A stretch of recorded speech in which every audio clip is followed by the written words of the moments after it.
Oral sex is widely known as the most reliable way to make a person with a vulva orgasm easily.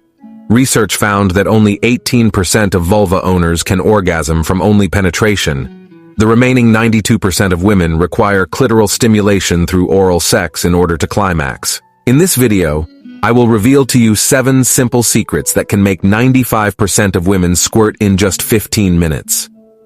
Number 1. Ensure your partner is comfortable. Even though greater do of women love oral sex feelings, not every woman find it pleasurable. Your first step should be to find out by communication if she is comfortable with what you are about to do. Some women are self-conscious about the smell, taste, and appearance of their vulva. If, however, your partner wants to try receiving oral sex, but she is nervous for whatever reason, offer some encouraging words and reassure her that you love the appearance of her vulva and the scent you perceive. 2. Get her aroused. Don't be quick to give her head almost immediately. Make sure you put her in the mood first. Start with neck kisses, then move down to her belly, inner thighs, and all around her vulva. Run your tongue around her nipples too. Try some dirty talk and spanking. Just do whatever gets her in the mood and make her anxious to feel your tongue in her vulva. 3. Choose your preferred oral sex position.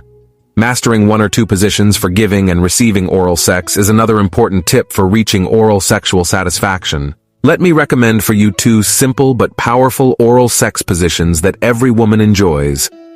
A. Have your woman lie back on a bed or couch. Then go on your knees directly opposite. Putting a pillow under her waist might make this position a little more comfortable. You can also throw her legs over your shoulders for easier access to her clitoris. B. Let her stand up and lean against a wall while you kneel in front of her. It can also be comfortable and really enjoyable for her to sit on the face of her man. This is a great position for the giver too, since you get to lie back and enjoy your woman's honeypot with minimal neck strain. Whatever position you choose, make sure it's something you can sustain for a long period of time to allow room for her to come. 4. Cover a large surface area of her pussy with your tongue.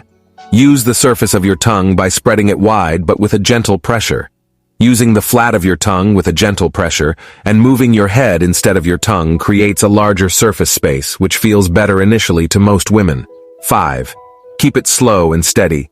The clitoris has over 8,000 nerve endings, so you can imagine how sensitive it is.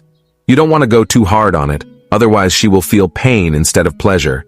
You can start off with indirect stimulation and lick around the clitoris in circles. 6. Use your tongue like a pro. Using the top of your tongue, lick up and down in circles and side to side. Keep your tongue relaxed as you explore, and don't restrict your tongue for just the clitoris. The labia, vaginal opening, and entire vulva area is bursting with sensation. Get curious. Your tongue can go anywhere from your partner's mons pubis to her inner thighs, as well as inside her vagina. Remember to remind her how delighted you are to have been invited to this glorious feast, and stay down there as long as she is still enjoying it. If your partner is pushing their vulva into your face and moaning, you can be pretty sure what you're doing is working. If they're pulling away or if they're silent, try something else. And once again, if you're not sure if your technique is what your partner's body needs, ask questions. 7. If she finally reached orgasm, which not every woman will, and that's okay, be sure to keep doing what you're doing when she was getting close. You can tell she is about to come from her body signals, or she will either tell you explicitly. Their breathing might quicken, and they might grab your hair. Don't stop what you're doing until she has ridden that wave. However, don't be disheartened if she fails to reach orgasm at last. It's not the end goal of sex, and it doesn't determine whether someone felt sexual pleasure or enjoyed a sexual experience.